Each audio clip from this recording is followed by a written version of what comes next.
Welcome back, guys. Savage Reptiles here. Jalil. Like, share, and subscribe. Today, I am doing a phone interview with Ernesto Hino with the Scarlet Society.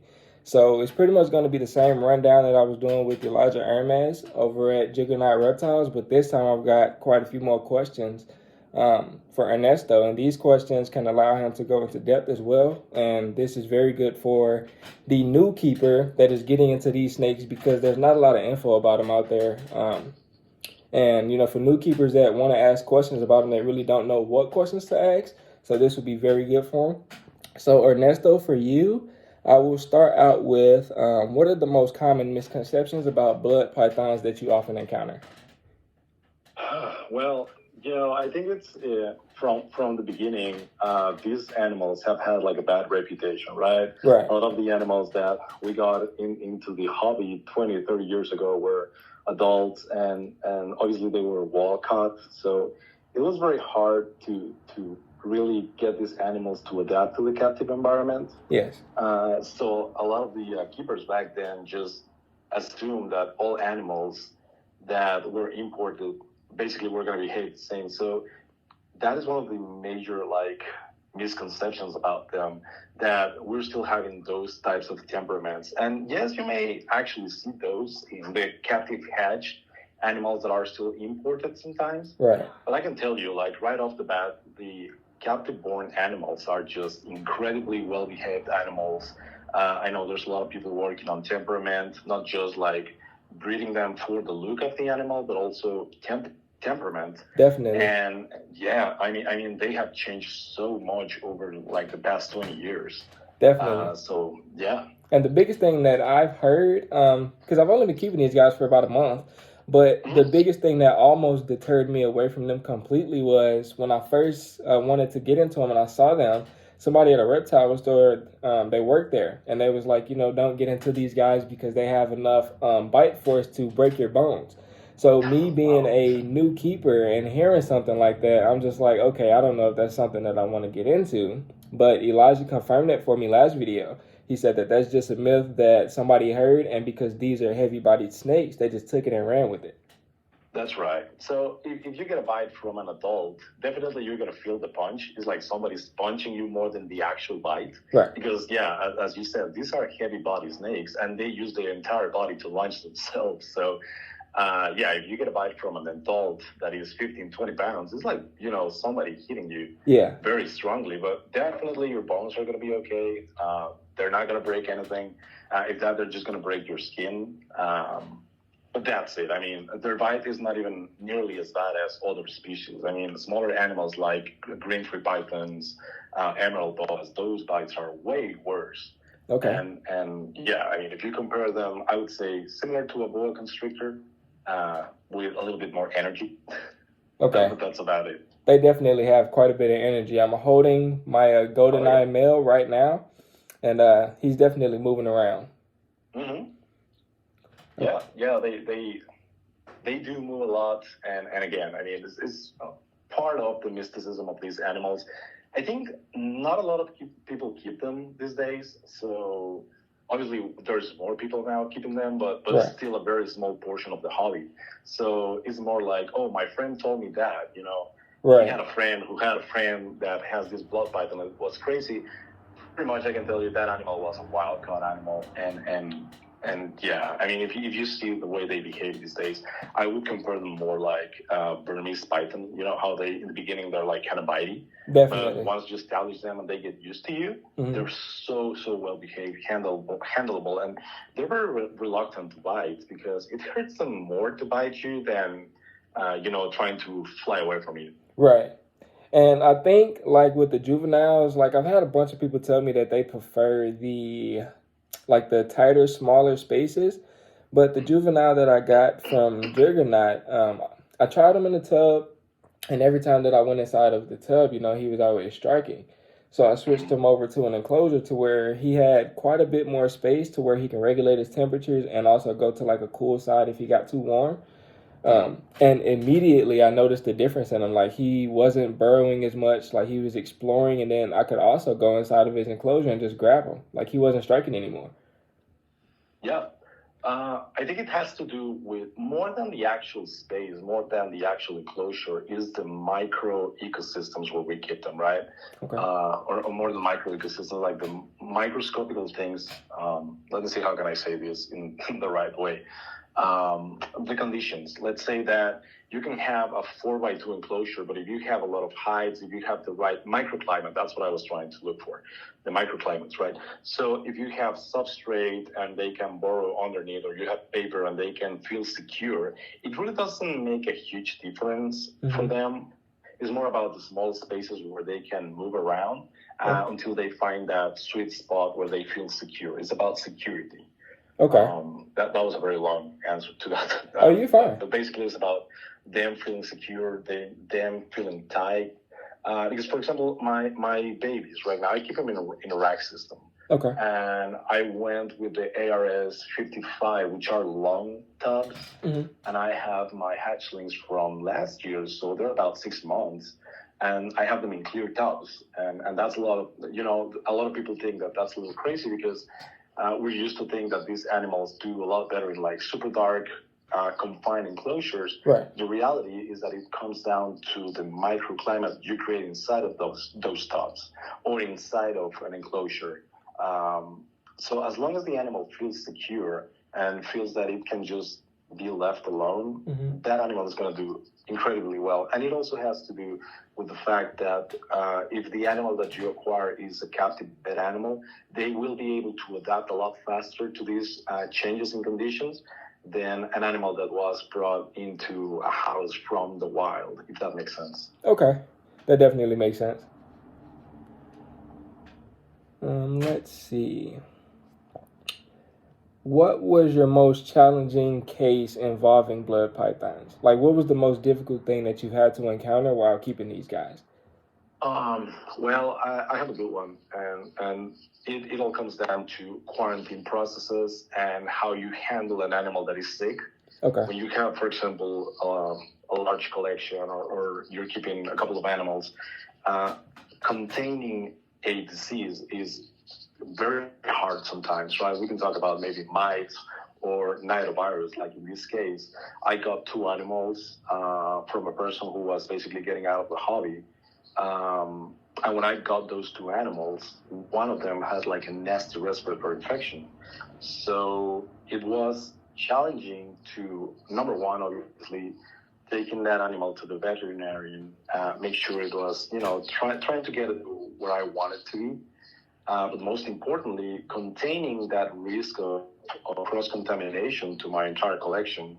Okay. That was extremely challenging. So I can tell you, your quarantine processes have to be taken in consideration, but you have to be like very, very careful with the way you quarantine your animals, because these threats are real, and there's a lot of people that do not consider these as much as they should. Right. And that can wipe out your collection entirely. So you have to be very, very careful with how you quarantine your animals. Okay. In this case, I was able to do it, and then the animal actually came back and tested positive for nidovirus. So I had to test my entire collection after that.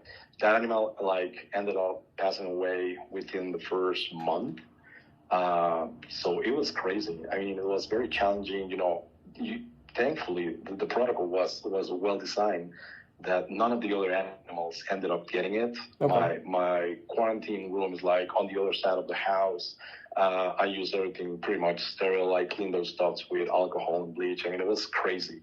Okay. And I had to test my entire collection for a full year just to make sure that none of the others acquired the virus. So it was a lot of money, a lot of time, and a lot of terrible nights, to be honest with you. So it took like a whole year just to be sure that, nothing had contaminated your other snakes? That's right, because nidovirus can be dormant. Right. There is studies showing that the virus can stay pretty much silent for 6 months. years even, unless there is like a stressing factor on the snake that is going to trigger the symptoms. So testing it just one time or two times doesn't really guarantee that the animal doesn't have it. And even though after 1 year, there's still a chance that one of the animals may have it and it's just not expressing the symptoms yet. So as soon as you notice one of your animals is acting weird, or, I don't know, something is stressing them out too much, breeding season, a change of location, anything that could trigger these reactions, go ahead and test that animal, because I promise you, when I've heard stories, I know people that have lost all their animals to nidovirus. So yeah, that is like the most challenging thing I've encountered with these animals, preventing the spread of nidovirus and keeping the collection safe. Yeah, man, that's definitely crazy. So for the new keeper, they obviously wouldn't know what quarantine is. I've kept other snakes, so I know what quarantine is, but how would the new keeper go about quarantining their snakes? Okay, so you have to understand one thing here. Like, you don't have the ability to see these microorganisms like viruses, bacteria. So assume that every single new snake that you have has something. Let's call it metavirus or mites or inclusion body disease, imboas, whatever you want to call it. Assume that animal is sick, and take your precautions. Keep that animal away from your collection. Never open like a new container, a box. For example, you got an animal shipped to you. Don't open it near to your already established collection, because that can lead to cross-contamination. Okay. So I think those are very important factors. Use, if you can, specific utensils or husbandry tools just for that animal that is in quarantine. And if you can, try not to quarantine more than 1 or 2 animals at a time, right? Okay. Because it's very easy to get that, but it's like, oh, I just want to get more animals and I just put them in quarantine. Well, if the other animals were healthy and you bring one animal with mites, with nidovirus, or whatever else might be, that can actually transfer that virus or the parasites to the pre-quarantine animals, and then you will have to start your cycle again. Right. Always be aware of what's happening with the snakes. So another thing that I can tell you, try to keep your quarantine process as simple as possible, which means if you get a new animal, try not to use anything too complicated.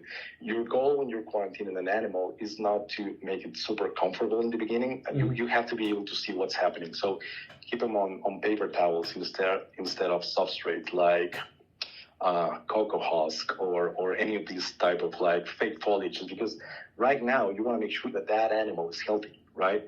So at least for the first, month, keep it on paper. That way you can keep track of if there's any mites. You're going to be able to see them easily because they're going to be crawling on the paper. If they have any internal parasites, you can see how they're defecating, if there's a lot of mucus. Also take a look at how they're breathing.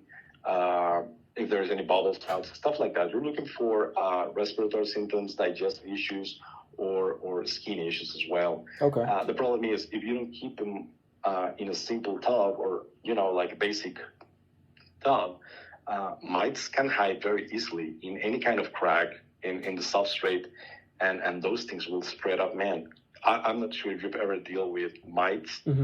Is one of the worst things to deal with. And if you have like rack systems or like large collections, treating each animal it's just a nightmare.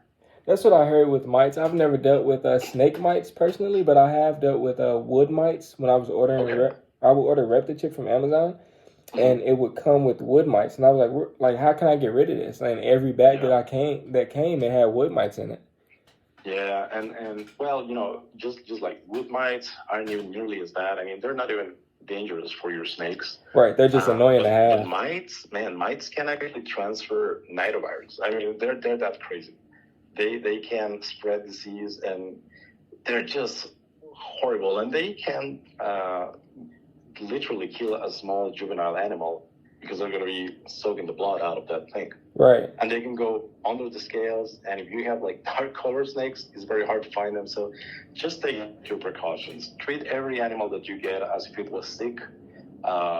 Keep it simple. Try to keep it as clean as possible. But don't stress your animals too much. So again, try not to handle them too much. Change the water. Just keep an eye on them, but just leave them alone. Okay. for a while, and just make sure everything is good before you put them back with the red animals. Okay. That's definitely some good information to have, especially for getting new snakes and knowing how to quarantine them. Again, that's just stuff that a new keeper wouldn't know, and like you said, they would just jump into it, and having mites and nidovirus isn't something that a new keeper wants to deal with. The new keepers and old keepers, I mean, even sometimes having conversations with long-time keepers, they're like, yeah, I heard of nidovirus, but, I don't know what that is. And then all of a sudden they start, telling you stories about, how I lost this animal and it just died randomly, and then another one died randomly, and probably that's nidovirus, and it's already in your collection. So and they just didn't know. Exactly, because the information is so. Nidovirus was discovered back in 2011, so it's not even something that we've known for a long time. Okay. And there's like new studies being published just a couple months ago, I believe.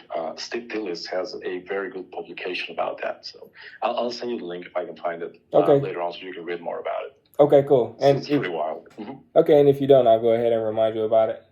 Yeah, for sure. The next question I got for you, it pertains to the blood pythons, Borneo shorttails, and Sumatrans. Is there any visual distinctions between the three?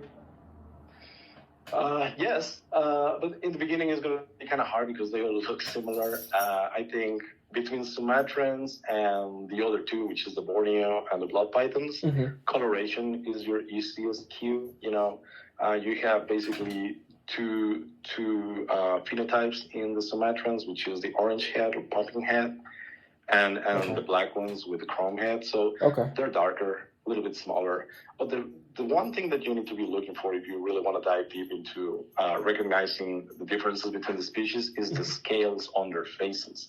So again, let me just pull some of the books here.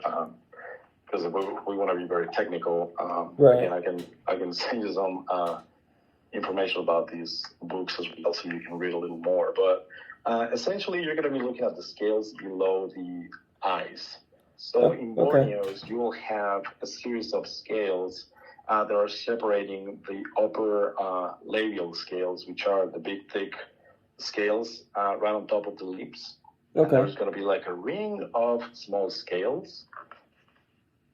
And then for the Sumatrans, those guys, obviously they're a little bit smaller. They do have some scales, but they're going to be like a little bit smaller and not as pronounced as in the Borneos.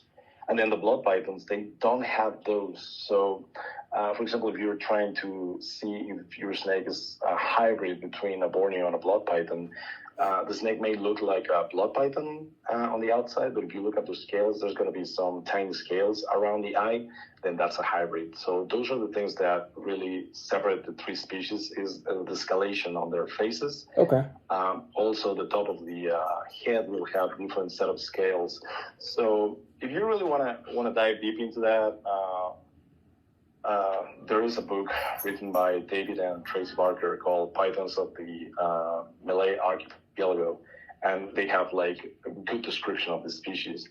Now, if you look at a lot of Borneo shorttails, blood pythons, and short Sumatran pythons, you will recognize them pretty much immediately, because once you train your eyes, it's actually pretty easy to tell them apart. Okay.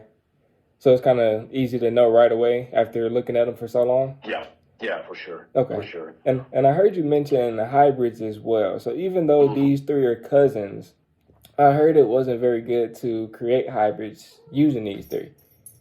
Well, the thing is, they were elevated to full species back in 2001. So it's not like we are combining subspecies, right? Or creating integrated species. You're literally creating hybrids because they are completely separate species now. If you're looking for something specific, like you want to create a certain look, the reality is that most of the hybrids out there are pretty dull. I mean, they're boring. They look terrible.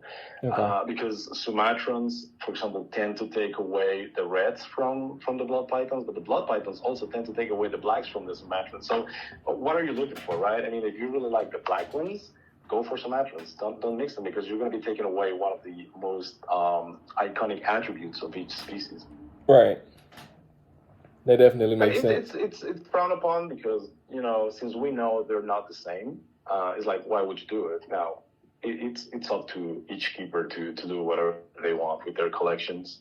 I'm not gonna tell you, hey, don't do it. I don't do it. I like to keep them separate. Right. But also, you know, to each their own. This is a free country. But as long as you tell whoever you're selling that snake, hey, this is not a pure Bronger Smile, this is not a pure Borneo, then it should be okay. Problem is, down the line, if that seller, if that buyer doesn't get the information or they don't understand, they can kind of mud the waters a little bit. Mm-hmm. And we've seen that happening in other species like the Morelia complex, you know, carpet pythons. That's a mess. I mean, it's very hard to find something that is real pure, especially now that we cannot import anything from Australia. And the fear is like down the line with all these new regulations, you know, legislation coming in, we might be losing the ability to import some animals in the future. And if we are interbreeding these species, guess what? We're not going to have pure Bronger Smile anymore, or we're not going to have pure Curtis. So also in terms of conservation, that could be risky for the species, right? Right. So that's basically it. And that's my posture. It's more about keeping it pure just to preserve the animals, and also don't take away the beauty of each species because they all have something to offer. Definitely. Yeah, I'm not a big fan of the hybrids either. So that's definitely not something that I'll be getting into later on. Like I said, I do plan on breeding these guys, but I just want to take my time to learn them as I raise them. So it's not a rush, but yeah, hybrids is definitely something I would not be getting into. Yeah, that's fine. I know Elijah has some hybrids, but it's between ball pythons and love pythons or Sumatrans. I can't remember which one of those. So they can breed with ball pythons, right? They're called super balls, right? Mm-hmm. That is correct. Yep. Okay, and how does that color transfer over? From what I've seen in pictures, I've never seen one in real life. They look a lot like, the colors are more like the ball python colors, but the pattern tends to look more like short-tailed python. Okay. But they don't get red, that's for sure. They stay more in the brown, black shades. Okay. That makes sense. I didn't know if the ball python colors would be more prominent or not, but apparently yes. And I know it's been done, for example, Coral Glow or Banana into Super Bowls, and they essentially took over that coloration, so they still stayed with the ball python color instead of the short-tailed python colors. Okay, cool. The next question I have for you is, how can a new keeper know when it's time to upgrade a blood python's rodent size, especially since their spine being visible is a sign of them being healthy? Yeah, so with fitting, there's a lot of approaches, right? Mm-hmm. I like to take the slim, mean approach. I don't feed anything larger than a large rat, even for my adults. Okay. So essentially, what I like to do, and this is like an old rule that I learned when I was, when I was like 10 or 9 years old, is like, take a look at the size of the head of the rodent, and it should be something similar to your snake's head. And this is like a rule of thumb. It has no science behind it. Mm-hmm. But essentially for blood pythons, you can keep it as follows. For juveniles and babies, small rats or pups, it's okay. Okay. These guys can handle like a large mouse out of the egg. These guys are very capable of doing that. And then from there, I just keep them, for example, in my personal experience and the way I keep them is juveniles until they're about a year old. They stay on small rats. Between between 1 and 2.5, they go medium size. Okay. And then from 2.5 and on, or 3 maybe, depending on the size of the snake, they just switch to large rats, and that's it. Okay, so wait. So from juvenile to a year old, you keep them on small rats or rat pups? Small rats.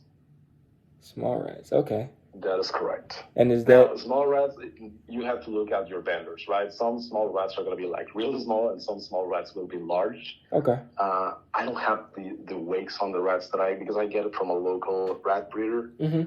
So I need to ask them like, hey, what is the average weight on your small ones, mediums, and large? The large, I know they're about 250 grams. Mediums are 125 to 200, give or take. Okay. The small ones, I need to check that. But essentially, those are the three sizes I use. Unless there's like a very small hatchling, then I may do an adult mouse. But I don't do anything smaller than that. Okay. And is that every 7 days or every 14 days? That's another thing I tend to do a little different. I don't feed them on a regular schedule. What I do, I like to kind of cycle them. For babies, is between 5 days or 12 days. Mm-hmm. But I don't have like a set time. Like every 7 days they're gonna eat because I like to trigger their metabolism a little bit. Okay. Fasting for these guys is very healthy, and it allows them to fully digest the prey item, get the most out of their nutrients, and then go into what I call them the sleeping mode, right? So they're not burning calories; they're just chilling there, and then I feed them again. Right. I notice like when they're hungry, they start pacing. Like you can see them moving around a lot. It's like, oh, okay, they're hungry, so I just feed them. For the juveniles and adults, I go anywhere between 10 days to 3 weeks. And trust me, these animals can get the best out of those meals. I mean, these guys are fuel efficient. It's crazy. Okay. I've never heard of the 3 weeks for juveniles. Someone did tell me about it, but they said that they didn't recommend it.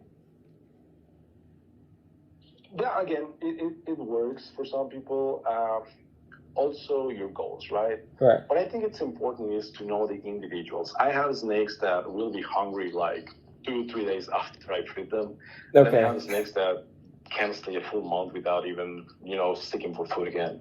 The individual will tell you if they need more nutrition. The level of activity that these snakes have vary a lot. Yep. They're typically a sedentary species, so they're not going to be moving a lot. But there's going to be one or two that are constantly pacing. Those will require food more often because they're moving more. But these are ambush predators, so their whole system is designed to stay very, very long periods of time without a meal and still be very healthy. Okay. The one thing you don't want to have is an obese snake because obesity is the leading cause of respiratory issues and shortened lifespans. So it's better to have a lean snake than an obese snake. Okay. That makes sense. Let's see. Oh man, I just had it. And it was pertaining to feeding too. One thing I can tell you, for example, which I do a little different, and I have a lot of people call me crazy for this, but I add vitamins and minerals, one of those like reptiles that you can buy, these reptile vitamins. Yeah. I dose the prey items with those every time I feed them because all I feed is frozen thawed animals. So, the frozen animal, the frozen prey item will start losing nutritional value after a certain amount of time being in the freezer. Okay. So in order to prevent that, in order to compensate for that nutritional value depletion, I add those minerals. And it seems to work pretty well because I haven't seen any like snakes losing weight. Even if I'm waiting like 2 weeks or 3 weeks in between feeding, they still maintain their weight and they grow at a perfect rate. Earlier on, I was just messing around, joking with people in the group, and I posted that picture when I'm holding this 1-year-old snake. Yeah. That animal is perfectly healthy and is growing. She actually shed like a couple of days ago, and that's just the way I'm feeding her, right? It's like every 10 days to 3 weeks, depending on how it's see they're moving around. Okay. And just by adding those extra supplements, I think it's kind of compensating a little bit of that time span in between feedings. Okay, and because they're able to absorb that a lot more, and those nutrients are basically being stored and metabolized. Okay, that's the first time I've actually heard about supplements. But when you said frozen thawed, you actually brought back the question that I was going to ask you. Mm-hmm. So, What would your opinion be on people feeding live? I personally feed frozen thawed as well, just because I don't want to take the risk of the rodent biting my snake. But Yeah. would you say that frozen thawed is the best way to go? It's I'm not sure if I want to call it like best way, but I think it's the safest for two reasons. Number one, as you said, you can control the interaction between the snake and the prey item. Rats, man, I used to breed rats, and those animals can bite. Right? Yeah, they can. And I've seen rats biting snakes, not just when the snake doesn't need it, but when the rat's fighting for its life. I mean, it's a life-threatening situation for the rat. They're gonna do everything, you know. Okay. And I've seen lung punctures, heart punctures from the teeth when the snake is constricting. So you can lose a snake just because you're feeding alive. I know some snakes are stubborn and it's very hard to switch them.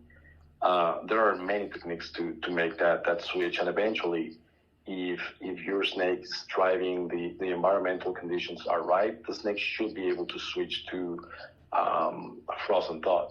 Number two, it goes back to pathogens. When you freeze a rat, you're also killing any kind of parasites or bacteria or viruses that might be in that animal. So you're mitigating the chance of your snake from getting parasites or any other kind of pathogen from live just because you're exactly, yeah. So that's a second layer of biohazard protection that you're adding to your collection. Because one thing I always tell people when I'm having these conversations is, remember, this is a captive environment. There's no need to expose your animal to unnecessary quote unquote natural conditions, because the snake is essentially living in a captive environment. So their immune system is not adapted with pathogens like their cousins in the wild, if that makes sense. Okay. So in my eyes, is way better, and obviously it's healthier for the snake in the way that you're not going to be exposing them to unnecessary risks. Okay. Okay, that definitely makes sense. I was very wary on feeding live for a while. I had tried it with my ball pythons when I had first got them, and like really quick, I could see how much of an issue it could be. So I just switched them over to frozen thawed, and they were perfectly fine. Yeah, again, there's going to be some animals that no matter what you do in the beginning, they're just not going to accept the frozen thawed. As I mentioned before, these animals are designed to stay very long periods of time without a meal. So sometimes it's just a matter of letting them get hungry. And once that happens, they're going to take it. Okay. Okay. Yeah, he definitely hasn't turned down a meal yet. The next one I got for you is, how do you address shedding issues, aka stuck shed? Stuck shed prevention is key. So monitor your snake, right? If you see that the snake is going into a shedding cycle, as soon as they turn gray or blue, they're not going to shed right away. So it's on you to keep an eye on them. So increase the humidity in the environment, and that should take care of it 99% of the times. Now, sometimes you go out on a trip or you're busy working, whatever. You miss that shed time. If you get stuck shed, one cool technique that I learned from Carl Norris is just grab a bunch of sphagnum moss, wet it, put the snake in a container with that sphagnum moss overnight.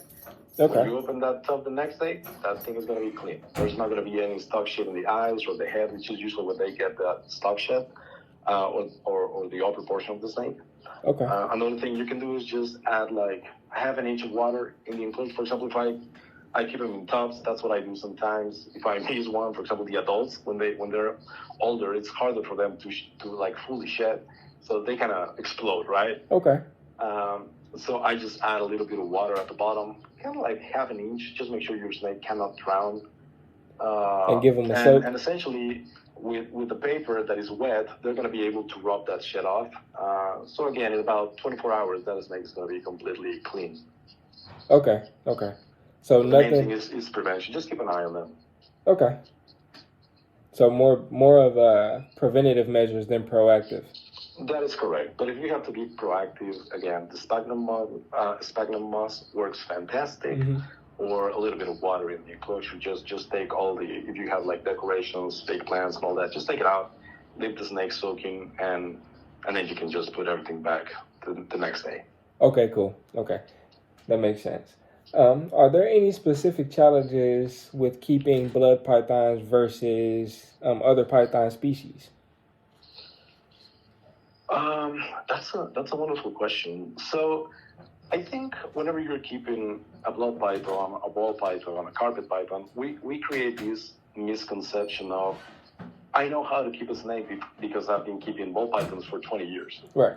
The reality is like, okay, you know how to keep ball pythons. So you need to learn how to keep that new species. So yes, there's going to be some common denominators between species. Like, yeah, carpet pythons, ball pythons, blood pythons, they're all belonging to the same family. They're all boids. But they're all individual, like species. So they will have their own requirements. And I think your job as a keeper is to learn the species, learn the animal and the individual as well. Right. So the biggest challenge is have some dedication to learn that animal in particular and that species.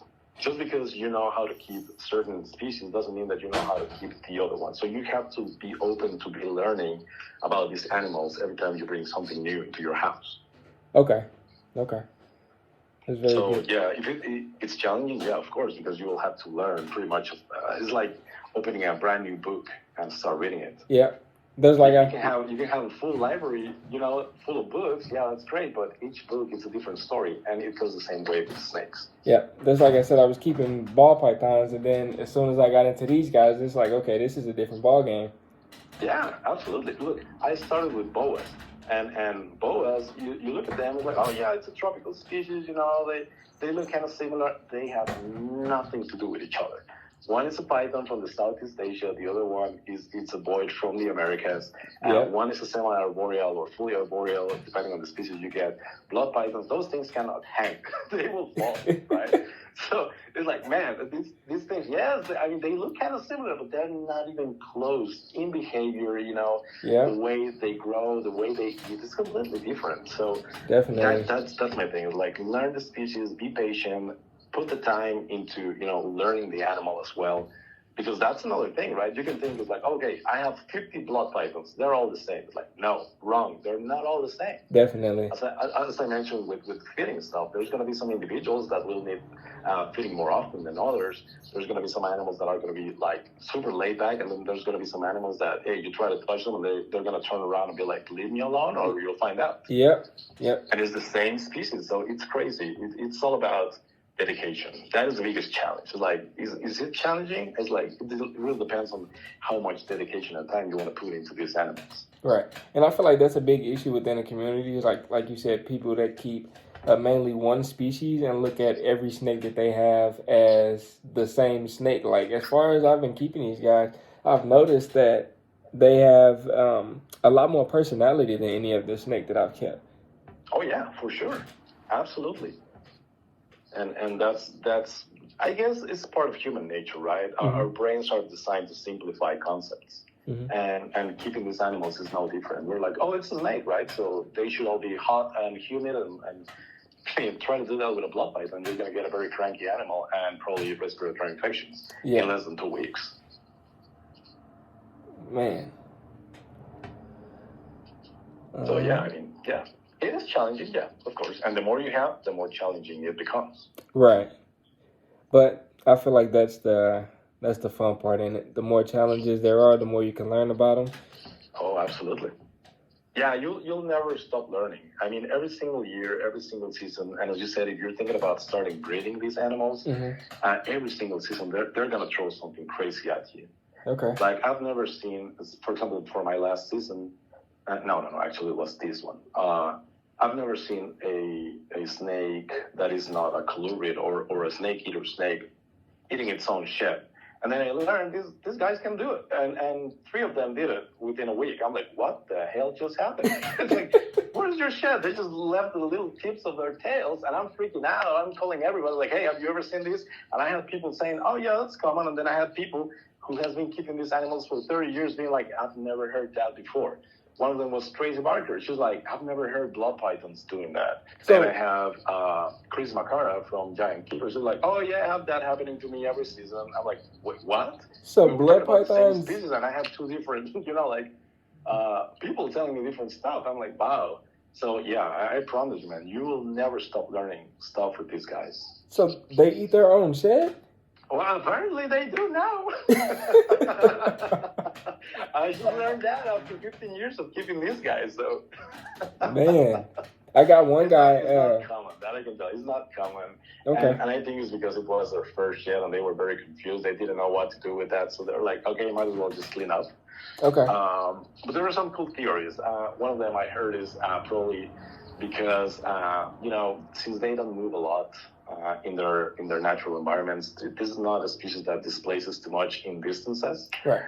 They tend to kind of clean up their space just to prevent any predators or possible preys to smell their shed and kind of go away or being attracted to them. Okay. It's a theory. Yeah, it makes sense. It's pretty cool. Okay. But since not all of them do it, it's like, it could be most likely that's not it. It's just a crazy snake doing crazy stuff. Okay. Yeah. I got a male. He's actually out of the blue phase of his shedding cycle, and he's been in the clear phase for 2 days now. So Okay. the video I recorded with him earlier, as I was holding him, I could see the layer on top that he's gonna shed. So I'm like, okay, he's probably gonna shed either tonight or tomorrow night. But now that you said that they eat their own shed, I'm hoping to actually go in and see it instead of opening his enclosure and not finding anything. Yeah, look around. I mean, again, it's very unlikely, but if you don't find it after a couple of days, then probably that guy just ate it. Okay. Now, Okay. one thing that probably you'll start noticing since you have experience with other species is how the time goes very slowly with these guys. Like they do everything very slowly. Like their first shed, they take forever to shed, and then whenever they enter into the shedding cycle, it's not like a ball python that sheds like in 3 days, right? They're super quick. These guys are more like, I'm gonna take 2 weeks, and then I'm gonna make you wait.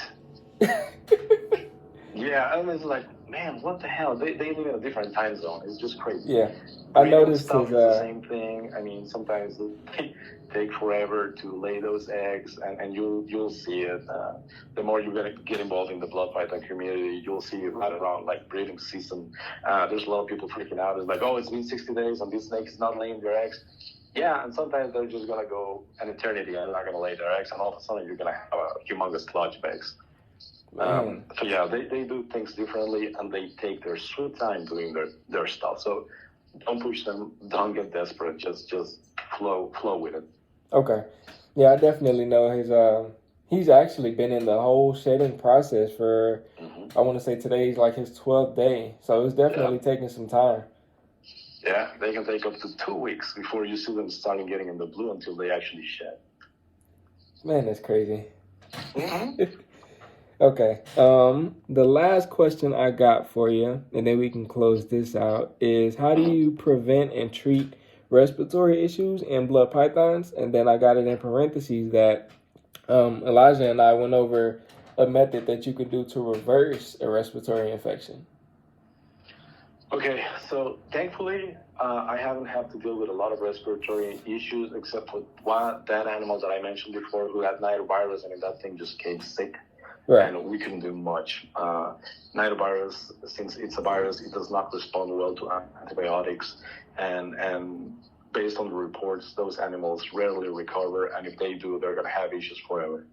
So to prevent that, good airflow is key. Okay. I wish I could stress that enough. Like, make sure the air is constantly moving in the snake room or in your room, wherever you're keeping your animals, because if you leave humidity stagnant, it's pretty much like water. It's going to start developing mold. It's going to start developing fumes from their feces and urine. Because I'm pretty sure you've noticed this before, how much they actually pee and poo. Yeah. Whenever they go, it's like crazy, right? Yeah. So if they pee and they stay sitting on that for a long time, and those urates start creating that ammonia, that is a heavier density gas than oxygen and air in general. So it's going to go to the bottom of the cage. And these guys, since they're ground dwellers, they're going to basically be breathing those fumes. And they can get lung, how do they call it? Hold on, I have that in my brain. It's like chemical pneumonia. So they're going to start developing internal injuries in the lungs, and then those injuries will open the door for pathogens like bacteria, fungi, parasites to colonize those areas, and that can create a nasty respiratory infection. So if you want to prevent that, one of the best things you can do is obviously clean them up, keep them clean, and have good airflow. If you don't let that humidity stay stagnant for a long time and those fumes to get stagnant for a long time, then your snake is going to be able to breathe a lot better, because if not, humidity can lead to mold, and mold it's a type of fungi. So I think that is the best way to prevent respiratory infections as well as good husbandry. If you keep your animals at the right temperatures with the right conditions, fresh water, and good airflow, I don't think you'll ever see a respiratory infection. At least not one caused by bad husbandry. Now, if you don't do a correct protocol of quarantine, then probably, you're going to transfer a virus, and that's a different ballgame. Once you get a virus, it's very hard to treat these guys. So, keeping top very clean is key, which is why I prefer to use paper, to be honest with you. Once you have a lot of snakes, it's just easier to manage a large colony in a cleaner environment. If you have a smaller collection, let's say less than 10, for example, probably keeping them on cypress mulch, cocoa husk, it's okay. Just be mindful that with these guys, it's very hard to do spot cleaning, because when they pee, they're just going to flood the whole thing. Babies and juveniles, you can get away with it. Once they reach that 9-10 pounds, man, you're going to be throwing away a lot of substrate. That's going to be very expensive. And again, the more animals you have, the more money you're going to be dumping into the trash can. So paper is great.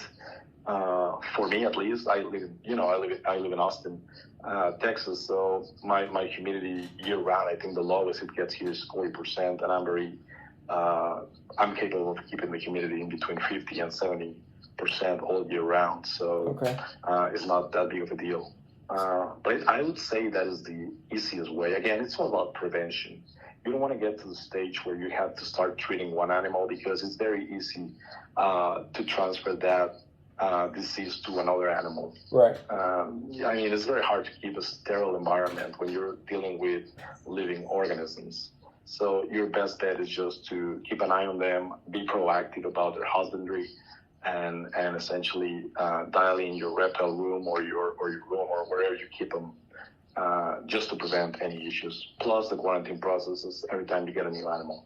Okay, perfect, man. That's tons of great information. Guys, I can't thank Ernesto enough for jumping on tonight and answering all the questions I had. These questions were really for me, but it will go up as a video, and then it'll also go in the Facebook group. That way, for any new keepers or old keepers just wanting to know something, they can always click on this video and gain some information. It's never too late to learn about anything you're dealing with. So again, Ernesto, I can't thank you enough for jumping on tonight. I really appreciate it, man.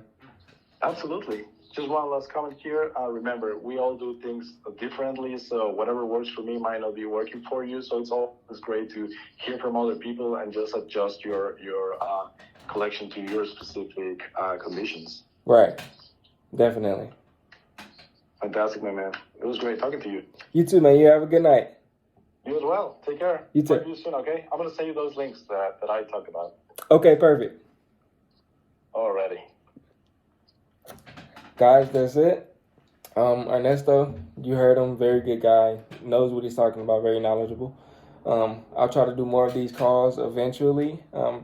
Probably another one with Nick Bettini or Cara. I'll try to get on with them. But tons of great information. Again, this video will go up as a older video to go in the Facebook group, just the Blood Python Facebook group. And just click on it and learn some stuff. But as far as right now, that's all I got. Thank you. Like, share, subscribe. Take care of your reptiles.